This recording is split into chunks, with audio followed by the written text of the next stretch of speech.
Welcome to MunirAlive reactions. मेरा नाम Munir alive है और मैं एक पाकिस्तानी। आज मैं जिस वीडियो के ऊपर रिएक्शन और रिव्यू देने जा रहा हूँ वो एक व्लॉग है बेंगलोर के बारे में, ताकि मैं जान सकूँ बेंगलोर किस किस्म का शहर है और क्या क्या उधर खासियत है। तो एक ये ट्रैवल ब्लॉगर हैं, चैनल का नाम है ट्रैवल ब्लॉग। ये Netherland foreigner in India vlog है और व्हाट्स बेंगलोर रियली लाइक। तो आइए सबसे पहले इस व्लॉग को देखते हैं, उसके बाद मैं अपना रिएक्शन और रिव्यू देता हूँ। What's it really like to live in Bangalore, India? Well, in this video, I'm going to take you on a journey through the city that I'm so privileged to call home. Hi, my name is Ivana and I've been living in Bangalore now for 3 years. When I first came to India, I never would have thought that Bangalore would end up being my home, but it is, and I absolutely love it. Our journey today starts at the airport here in Bangalore because that is something that really makes Bangalore very special for me. Its location. Bangalore is almost in the center of India, which makes it so incredibly well connected. It is very easy to travel to the north of India, but also to the south of India, not just by flight, but also by trains and by buses. And actually, Bangalore is also very well internationally connected. Just a couple of years ago, we got a direct connection with Thailand for the perfect holiday, but actually also with Amsterdam, which is my hometown. I was so happy with that. So when you live in Bangalore, it is super easy, not just to travel all over India, but actually also internationally. This is only the beginning of our journey, and obviously I'm also going to be discussing the challenges that I face living here in Bangalore, so make sure that you stay tuned until the end of this video. Time to hit the road for our Life in Bangalore tour. Driving towards the city from the airport, you'll slowly see the landscape change from a lot of greenery to bigger and bigger buildings. The biggest misconception that people have about Bangalore, however, is that it's a super industrial city with no character or culture. Throughout the video, I'm going to show you the many layers of Bangalore, so we definitely clear that wrong perception anybody might have. The first place where I always take anybody who's new to the city is the neighborhood Indranagar. Get ready for our first night out in Bangalore. Welcome to Indranagar, one of the most famous neighborhoods here in Bangalore and also one of my personal favorites. When I came to Bangalore, I really didn't know that it was the hipster capital of India. Yes, I dare say that because here in Bangalore, there is this whole health scene, first of all. If you want to order anything keto, it will always be there, available on Swiggy in multiple options. Eat Fit actually also started in this city. The chai shops, they're super hipster. And then we also have amazing restaurants with a lot of fusion cuisines. For today's little tour of Bangalore, I wanted to take you to one of my favorite hipster restaurants, the Fatty Bao. The restaurant looks super hipster. They have different kind of Asian cuisines. They have Malaysian, they have Japanese, they have a little bit Korean. The food is absolutely mind-blowing. So if you want to go for a hipster experience in Bangalore, I would definitely 10/10 recommend the Fatty Bao and hanging out here in the Indranagar. Or if you want a hipster experience in India, then Bangalore is your city. It's the hipster capital of India. Also, what I really like about Bangalore, it is now a Monday evening, about 10 p.m. and still, there are plenty of people in the street. However, if you want to go out, please do keep in mind that usually any parties, clubs, bars, restaurants will be closing around maybe 1 or 2 a.m. That's quite early, especially for Amsterdam standards. I was always used to partying until like 5-6 a.m. in the morning, but that doesn't necessarily happen in Bangalore. Also, another hipster thing, if you love beer, Bangalore is the city in India that has the most microbreweries. So yeah, this city has a lot to offer. I do believe the hipster culture is linked to the innovative spirit and startup culture that Bangalore has. To tell you more about that, let's first go to the most beautiful building in Bangalore, Vedana Sudha. And what an innovative spirit we have here in Bangalore. Every single one of my foreigner friends who has visited Bangalore, and even my brother, immediately noticed the vibrant startup culture. So many famous billion-dollar companies have started here in Bangalore, and even though people keep calling Bangalore the Silicon Valley of India, I think by now Bangalore has actually surpassed that term and proven itself as not the Silicon Valley of India, but the innovative capital of India. For me as an entrepreneur and somebody who has had her own company for the past 5 years, it was nothing less than thrilling to come to Bangalore and see what all the startups are doing here. One such startup that recently launched is ScenicPod Sit and Go. ScenicPod is a company which is completely run and managed by Scenics, the Indian word for ex-servicemen or veterans. And I honestly couldn't be more proud to be a part of this organization. During COVID times, doctors had a really hard time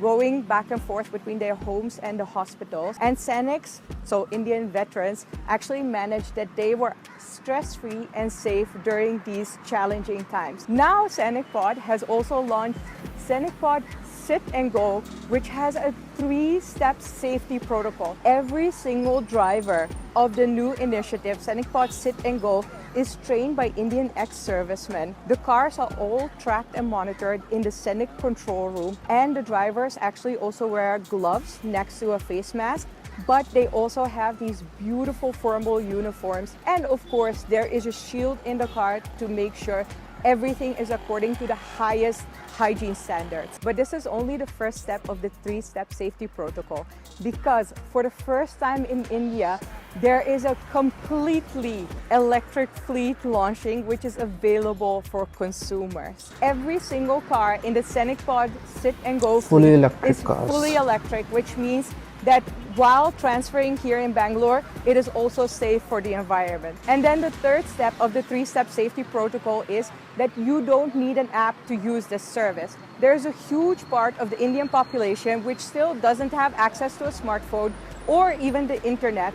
So Scenics actually wanted to make sure that even these people have safe transfers. Now you might be wondering, how does this work and how can I spot them? Well, these cute little bonbons, as I like to call them, are available all over Bangalore. And when you see the pod light on top of the car, green, it is available for you to just step into the car. Upon departing, the driver will turn the pod from green to blue, which means that it's occupied. So even if you see this little bonbon passing by and the pod light is blue, then it is not available. But if it is green, you can always just walk in. There is a smart meter which will be tracking your ride and your expenses. Scenics obviously wants you to pay a fair rate, so it is all according to market standards, and then you will be delivered to your destination in a completely electric car without an app. Honestly, I am so honored and beyond excited to be part of such an amazing initiative, which today starts in Bangalore, but hopefully will soon be expanding to other Indian cities, and who knows, maybe even international. But don't get confused. Below the surface of all this hipster and startup culture, Bengaluru has an incredibly rich history and culture in which the native Bangaloreans take great pride. It's easy to miss this being blinded by all the modern comforts and entertainment that Bengaluru has to offer. However, beyond the modern malls, hipster restaurants and tech parks, it's the cute local markets and of course the local eateries where you can find the true riches of Bengaluru. Therefore, I asked my friend Shruti, who is a true Kannadiga, to help us get a better understanding of this side of Bengaluru. First of all, namaskara to everybody watching this video. I am Shruti, I'm based out of Bangalore. I'm a travel and a lifestyle content creator. So welcome to the south of Bangalore, and right now we are in the main road of Gandhi Bazaar. And when you hear this, I'm sure what's running in your mind, yes, of course, we are here for breakfast at the very, very popular Vidyarthi Bhavan. It is almost a heritage site, I can say. It's almost 80 years old and it started in 1943. So I'll tell you a lot more about this place once we get inside. So I hope you're excited to see the food, as excited as we are to eat. Yes, yes. So all these pictures that you see on the wall right here are either celebrities, politicians, or famous poets who've come here and had breakfast, or basically they've had the food here, and it's all been hand sketched. They've all been come here just to show the legacy of this Vidyarthi. Vidyarthi Bhavan is very loved and frequented by locals. Some Bengaluru families have been coming here for decades for their delicious weekend breakfast. The waiters also have next level skills and carry more plates than I've ever seen anybody carry in my life. Excited to try it? Yes, extremely love it. So what is this? So this is Uddin Vade with sambar. That is urad dal vada with sambar dip. And this is steaming hot idli with sambar dip.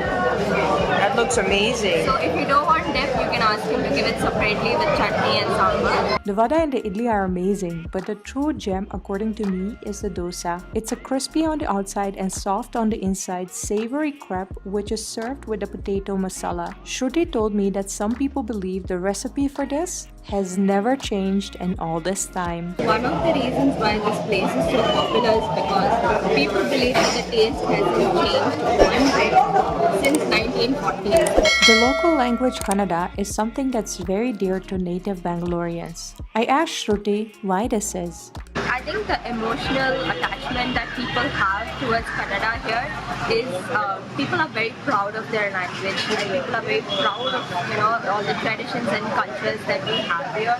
And one of the reasons why we are kind of stress on our language and the importance of our language is only because we want to preserve it. This is pretty much the same with every state of India, and that's a very beautiful thing. Like, we all respect our boundaries, but at the same time, if you belong to one particular state, they are very proud of their language and they want it to be preserved as long as they can. So one of the reasons why they teach their kids and their grandkids about the language and tradition is only because they want it to be alive as long as it can. That's the beauty of India, I think. Like, we are very diverse, we are very welcoming, but at the same time we make sure that our traditions and culture is not compromised, and we do share it with people who come in, and very proudly we talk about our language and our traditions. Shruti, thank you so much for showing us a little bit of Bangalore heritage today. My pleasure. I hope you liked it. I loved it. Thank you so much. And this is actually how I also feel people kind of underestimate Bangalore because they see it as this big industrial city, but at the same time, there are so many layers of cultural heritage if you are willing to look for them. Bangaloreans in particular are very welcoming to outsiders. People very often ask me why I specifically chose Bangalore to settle first in India, and for that explanation, I'm taking you to another lovely spot called Church Street. This is the first place I visited when I came to Bangalore for the first time, so it's only fitting that I let you in on the secret what makes Bangalore really special in this place. What actually really captured my heart about Bangalore is the eclectic mix of people. Obviously, we have the original people who are born and bred in Bangalore, the true Kannadigas, who are so welcoming from people not just all over India, but actually also internationally. In contrast to other large cities, a lot of people come to Bangalore by themselves for work, which makes the city a lot more accessible. It was so much easier for me to make friends here. There are all kinds of events organized, focused on people meeting new people, and still every day I am meeting new friends in Bangalore. Does all this praise mean that Bangalore is without flaws? Of course not.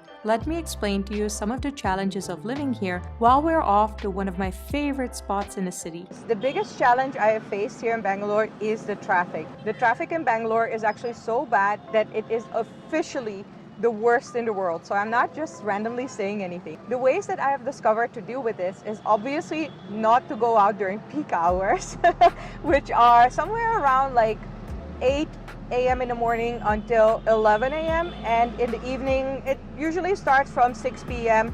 up to, I would say, 8 p.m. So if you're traveling outside of those hours, I think you should be okay. Also, there are certain areas in Bangalore which are more prone to traffic. The Domlur flyover from Koramangala to Indranagar around 6 p.m. That's gonna take you a lot of time. If you get through that, you have experienced the worst traffic in the world. But like I mentioned, if you just travel outside of those hours, you should be perfectly fine. Then the final thing, which I didn't necessarily find challenging, but which I adjusted to, is that certain parts of Bangalore can be super modern. So you will definitely see girls wearing cleavage, wearing short dresses, wearing skirts and everything. Usually this is in the modern malls, but then there are also very traditional conservative areas, and over there you really have to dress for the occasion. So I personally would always err on the more conservative side. So even today, for instance, I am just wearing pants and a t-shirt because if I end up being in a conservative place, yeah, I don't feel uncomfortable. You can wear it, you can wear shirts, skirts and dresses, but a lot of people will stare and I just feel it's not really appropriate. So that is definitely something to think about, especially if you're a girl. I would 10-10 recommend to just adjust and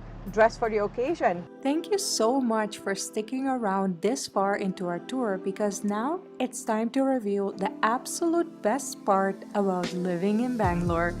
Welcome to Kabam Park. And then one of the best parts of Bangalore, which is the weather.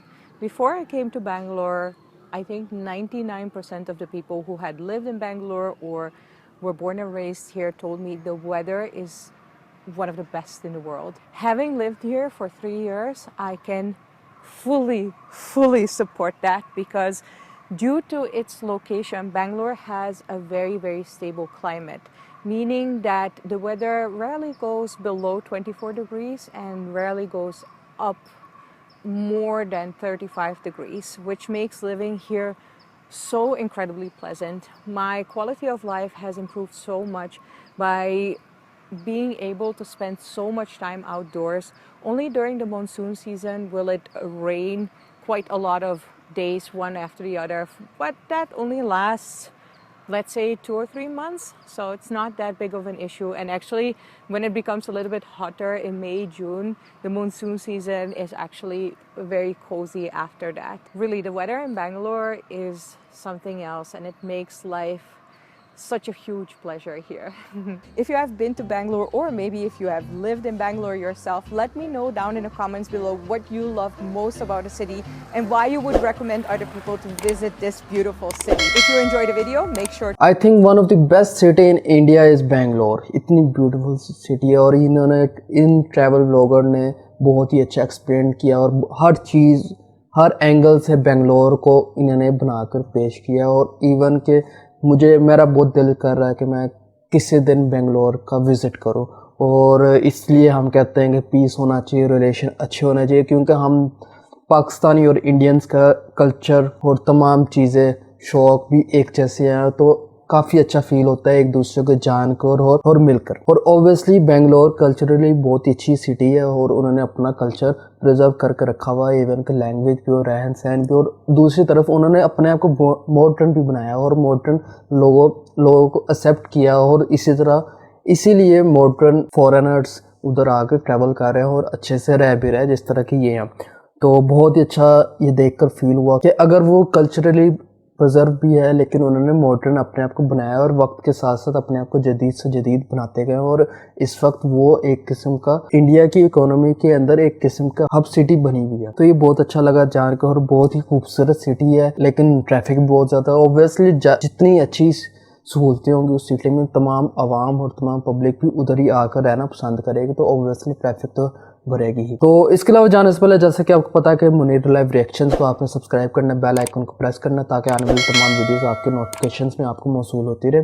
और इसके अलावा किसी Indian people को किसी specific Indian video के ऊपर Pakistani reaction और review चाहिए, तो मुझे इस वीडियो कमेंट में लाजमी सजेस्ट करें। मैं पूरी कोशिश करूँगा कि आपकी दी हुई सजेशन के ऊपर अमल करूँ और आपके वीडियो के ऊपर अपना रिएक्शन और रिव्यू दे सकूँ।